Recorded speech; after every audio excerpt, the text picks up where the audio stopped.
Welcome back, misfits, underdogs, and little lunatics, to The Shining, Chapter 11. There were 4 bags in a pile just outside the door. 3 of them were giant, battered old suitcases covered with black imitation alligator hide. The last was an oversized zipper bag with a faded tartan skin. Guess you can handle that one, can't you? Halloran asked him. He picked up 2 of the big cases in one hand and hoisted the other under his arm. Sure, Danny said. He got a grip on it with both hands and followed the cook down the porch steps, trying manfully not to grunt and give away how heavy it was. A sharp and cutting fall wind had come up since they had arrived. It whistled across the parking lot, making Danny wince his eyes down to slits as he carried the zipper bag in front of him, bumping on his knees. A few errant aspen leaves rattled and turned across the now mostly deserted asphalt, making Danny think momentarily of that night last week when he had wakened out of his nightmare and had heard, or thought he heard at least, Tony telling him not to go. Halloran set his bags down by the trunk of a beige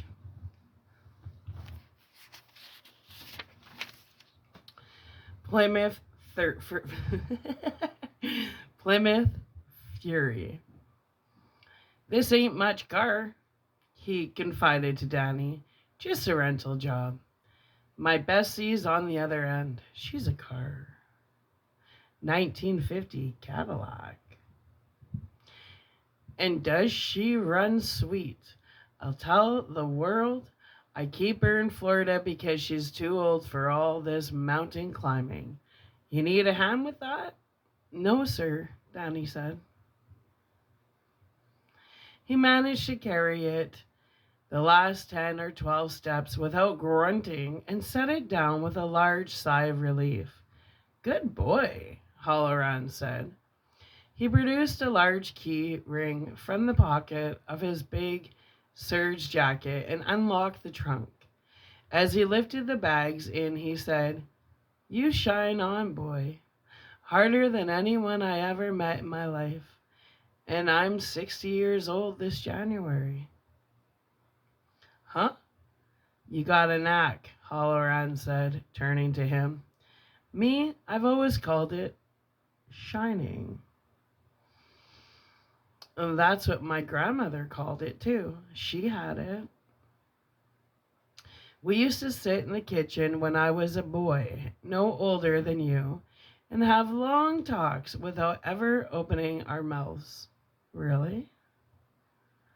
Halloran smiled at Danny's open-mouthed, almost hungry expression and said, Come on up and sit in the car with me for a few moments. Want to talk to you. He slammed the trunk. In the lobby of the Overlook, Wendy Torrance saw her son get into the passenger side of Halloran's car as the big black cook slid in behind the wheel.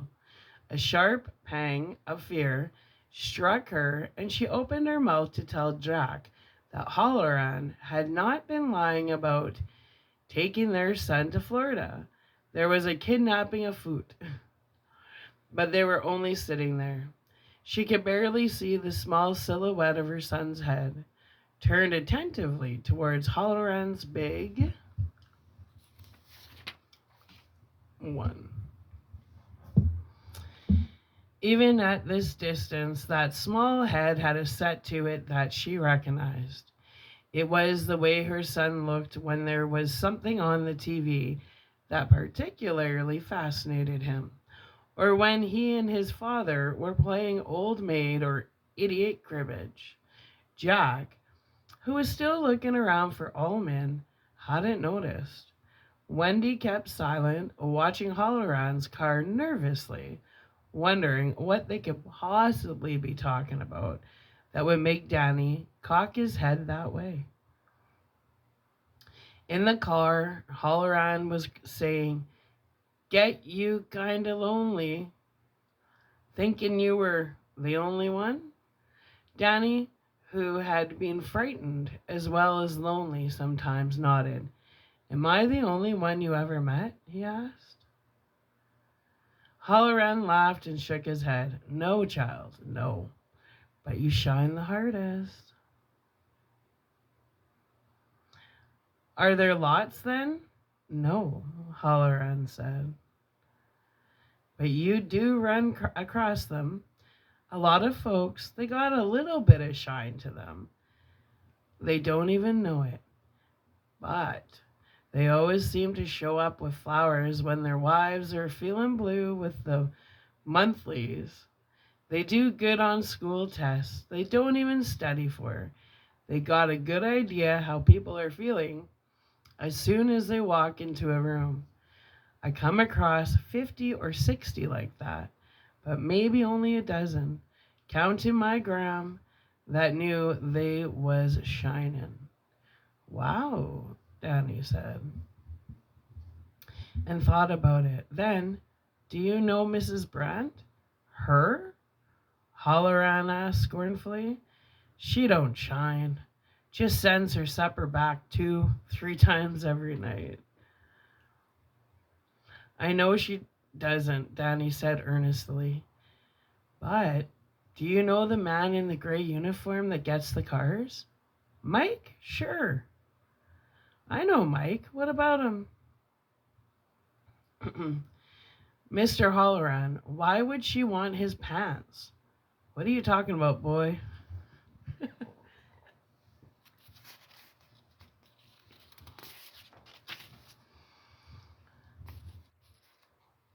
"Well, when she was watching him, she was thinking she would sure like to get into his pants, and I was just wondering why."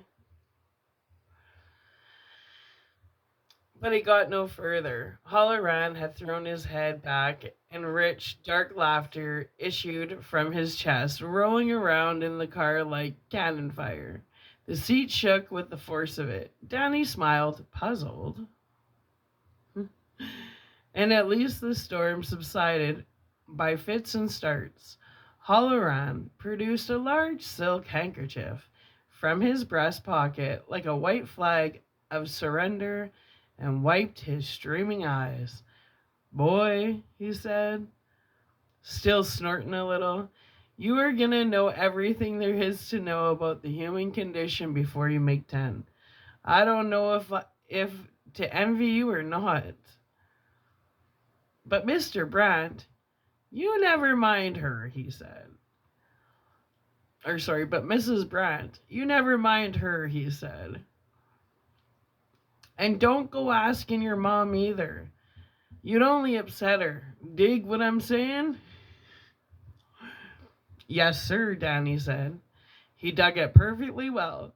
He had upset his mother that way in the past. "That Mrs. Brandt is just a dirty old woman with an itch. That's all you have to know." He looked at Danny speculatively. "How hard can you hit, Doc? Huh?" "Give me a blast. Think at me. I want to know if you got as much as I think you do." "What do you want me to think?" "Anything. Just think hard." "Okay," Danny said. He considered it for a moment, then gathered his concentration and flung it out at Halloran. He had never done anything precisely like this before, and at the last instant, some instinctive part of him rose up and blunted some of the thought's raw force. He didn't want to hurt Mr. Halloran. Still, the thought arrowed out of him with a force he never would have believed. It went like a Nolan Ryan fastball with a little extra on it. "Gee, I hope I don't hurt him." And the thought was, "Hi, Dick." Halloran winced and jerked backwards on the seat. His teeth came together with a hard click, drawing blood from his lower lip in a thin trickle. His hands flew up involuntarily from his lap to the level of his chest and then settled back again. For a moment, his eyelids fluttered limply, with no conscious control, and Danny was frightened. Mr. Halloran, Dick, are you okay? I don't know, Halloran said and laughed weakly. I honest to God don't. My God, boy, you're a pistol. I'm sorry, Danny said, more alarmed. Should I get my daddy? I'll run and get him. No. Here I come. I'm okay, Danny. You just sit right there. I feel a little scrambled, that's all.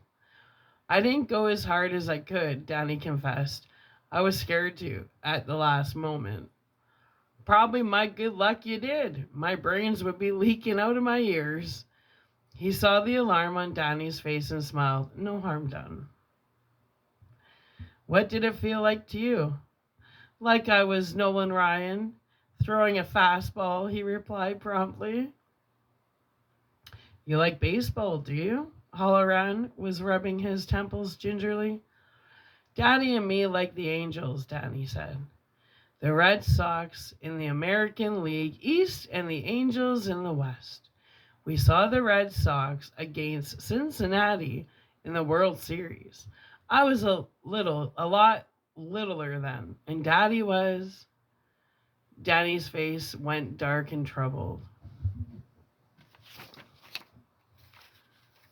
Was what, Dan? I forget, Danny said. He started to put his thumb in his mouth to suck it, but that was a baby trick. He put his hand back in his lap. I can tell you what your mom and dad are thinking, Danny. Halloran was watching him closely. Can you tell what your mom and dad are thinking, Danny? Halloran was watching him closely. Most times, if I want to, but usually I don't try. Why not? Well, he paused a moment, troubled. It would be like peeking into the bedroom and watching while they're doing the thing that makes babies. Do you know that thing? I have had acquaintances with it, Halloran said gravely. They wouldn't like that, and they wouldn't like me peeking at their things. It would be dirty. I see. But I know how they're feeling, Danny said. I can't help that. I know how you're feeling too. I hurt you. I'm sorry. It's just a headache. I've had hangovers that were worse. Can you read other people, Danny? I can read yet I can't read yet at all, Danny said, except for a few words, but Daddy's going to teach me this winter. My daddy used to teach reading and writing in a big school, mostly writing, but he knows reading too. I mean, can you tell what anybody is thinking? Danny thought about it. I can if it's loud, he said finally, like Mrs. Brandt in the pants, or like once when me and Mommy were in this big store to get me some shoes. There was this big kid looking at radios, and he was thinking about taking one without buying it. Then he'd think, what if I get caught? Then he'd think, I really want it. Then he'd think about getting caught again. He was making himself sick about it, and he was making me sick. Mommy was talking to the man who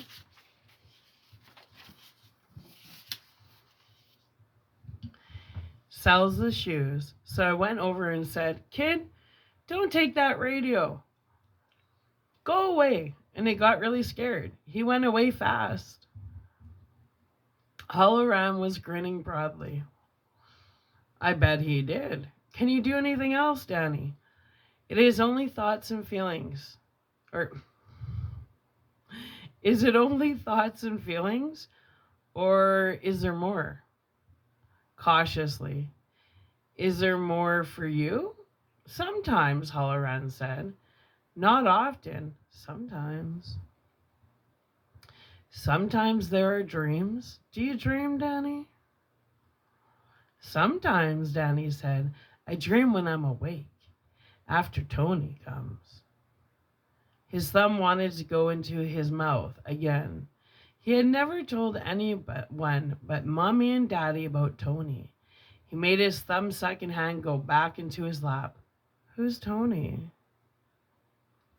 And suddenly Danny had one of those flashes of understanding that frightened him most of all. It was like a sudden glimpse of some incomprehensible machine that might be safe or might be deadly dangerous. He was too young to know which. He was too young to understand. What's wrong? He cried. You're asking me all this because you're worried, aren't you? Why are you worried about me? Why are you worried about us? Halloran put his large dark hands on the small boy's shoulders. Stop, he said. It's probably nothing, but if it was something, well, you've got a large thing in your head, Danny. You'll have to do a lot of growing yet before you can catch up to it, I guess. You got to be brave about it.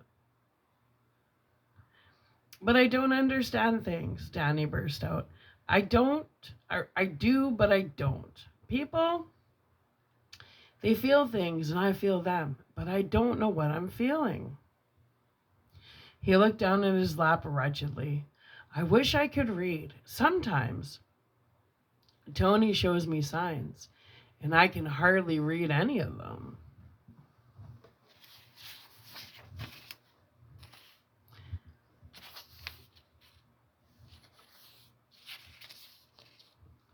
Who's Tony? Halloran asked again. Mommy and Daddy call him my invisible playmate, Danny said, reciting the words carefully. But he's really real, at least. I think he is. Sometimes when I try real hard to understand things, he comes. He says, Danny, I want to show you something. And it's like I pass out. Only there are dreams. Like you said, he looked at Halloran and swallowed. They used to be nice, but now I can't remember the word for dreams that scare you and make you cry. Nightmares, Halloran asked. Yes, that's right, nightmares. About this place? About the Overlook? Danny looked down at his thumb second hand again. Yes, he whispered. Then he spoke shrilly, looking up into Halloran's face. But I can't tell my daddy, and you can't either. He has to have this job because it's the only one Uncle Al could get for him, and he has to finish his play or he might start doing the bad thing again. And I know what that is getting drunk. That's what it is. It's when he used to always be drunk, and that was a bad thing to do. He stopped on the verge of tears. Shh, Halloran said, and pulled Danny's face against the rough serge of his jacket. It smelt faintly of mothballs. That's all right, son. And if that thumb likes your mouth, let it go where it wants. But his face was troubled. He said, What you got, son? I call it shining on. The Bible calls it having visions. And there's scientists that call it precognition. I've read up on it, son. I've studied on it. They all mean seeing the future. Do you understand that? Danny nodded against Halloran's coat. I remember the strongest shine I ever had that way. I'm not liable to forget. It was 1955. I was still in the army.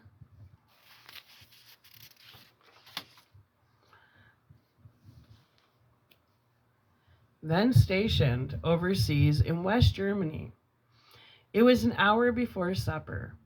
I was standing by the sink, giving one of the KPs hell for taking too much of the potato along with the peel. I says, "Here, let me show you how that's done." He held out the potato and the peeler, and then the whole kitchen was gone. Bang! Just like that. You say you see this guy Tony before. Before you have dreams? Danny nodded. Halloran put an arm around him. With me, it's smelling oranges. All that afternoon, I've been smelling them and thinking nothing of it because they were on the menu for that night. We had 30 crates of oranges. Everybody in the damn kitchen was smelling oranges that night. For a moment, it was like I had just passed out, and then I heard an explosion and saw flames. There were people screaming, sirens, and I heard this hissing noise that could only be steam. Then it seemed like I got a little closer to whatever it was, and I saw a railroad car off the tracks and lying on its side with Georgia and South Carolina Railroad written on it. And I knew like a flash that my brother, Carl, was on that train, and it jumped the tracks and Carl was dead. Just like that. Then it was gone. And here's this scared little stupid KP in front of me, still holding out the potato and the peeler. He says, "Are you okay, Sarge?" And I says, "No. My brother's just been killed down in Georgia." And when I finally got my mama on the overseas telephone, she told me how it was. But see, boy, I already knew how it was. He shook his head slowly, as if dismissing the memory, and looked down at the wide-eyed boy. "But the thing you got to remember, my boy, is this. Those things don't always come true. I remember just 4 years ago, I had a job cooking at a boys' camp up in Maine.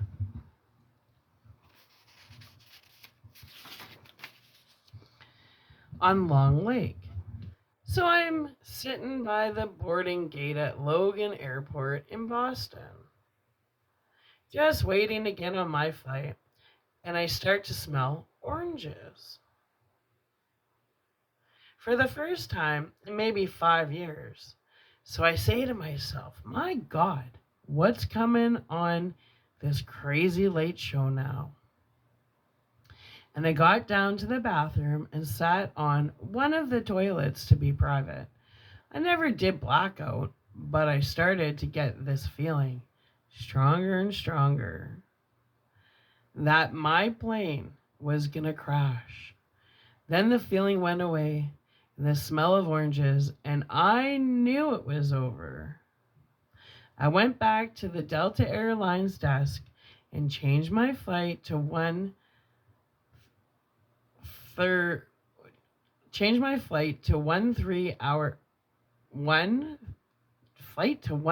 hours later. That doesn't make sense. Oh, okay. There's no punctuation. I went back to the Delta Airlines desk and changed my flight to 3 hours later.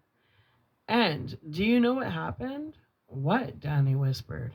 Nothing, Halloran said and laughed. He was relieved to see the boy smile a little too. Not one single thing.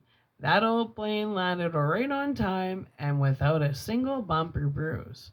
So you see, sometimes those feelings don't come to anything. Oh, Danny said. Or you take the racetrack. I go a lot, and I usually do pretty well. I stand by the rail when they go by the starting gate, and sometimes I get a little shine about this horse or that one. Usually those feelings help me get real well. I always tell myself that someday I'm going to get 3 at once on 3 long shots and make enough on the trifecta to retire early. It ain't happened yet, But there's plenty of times I've come home from the track on Shank's mare instead of in a taxi cab with my wallet swollen up. Nobody shines on all the time, except maybe for God up in heaven. Yes, sir, Danny said, thinking of the time almost a year ago when Tony had showed him a new baby lying in a crib at their house in Stovington. He had been very excited about that and had waited, knowing that it took time, but there had been no new baby. Now you listen, Halloran said, and took both of Danny's hands in his own. I've had some bad dreams here, and I've had some bad feelings. I've worked here 2 seasons now, and maybe a dozen times I've had, well, nightmares. And maybe half a dozen times I've thought I've seen things. No, I won't say what. It ain't for a little boy like you. Just nasty things. Once it had something to do with those damn hedges clipped to look like animals. Another time there was a maid, Dolores Vickery, her name was, and she had a little shine to her, but I don't think she knew it. Mr. Allman fired her.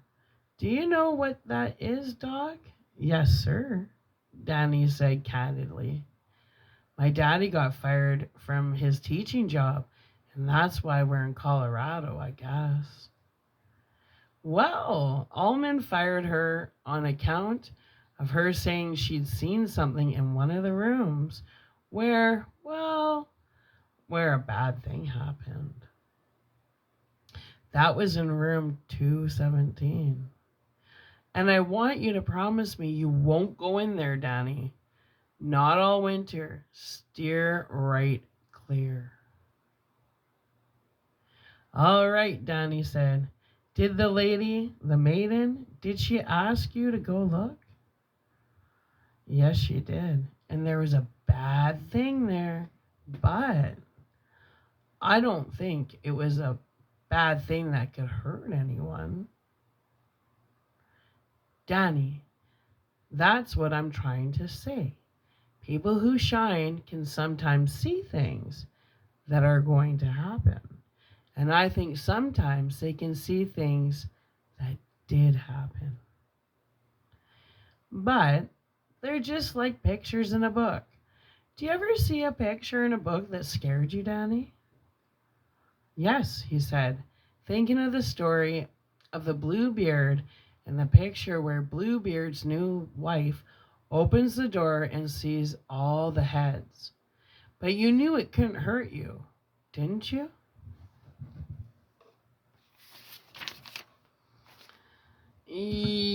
Yes, Danny said, a little dubious. Well, that's how it is in the hotel. I don't know why, but it seems that all the bad things that ever happened here, there's little pieces of those things still laying around like fingernail clippings, or the boogers that somebody nastily just wiped under a chair. Ew. I don't know why it should just be here.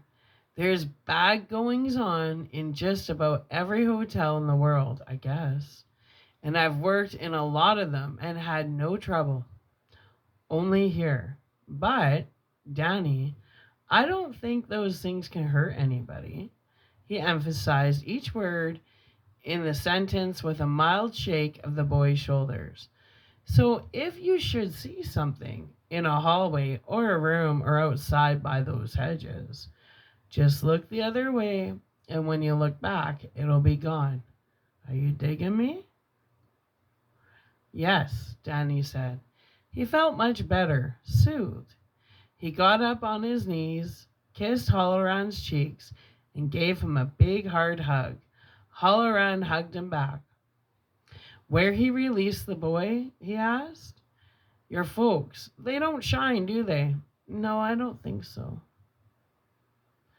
I tried them like I did you, Halloran said. Your mama jumped the tiniest bit. I think all mothers shine a little, at least until their kids grow up enough to watch out for themselves. Your dad?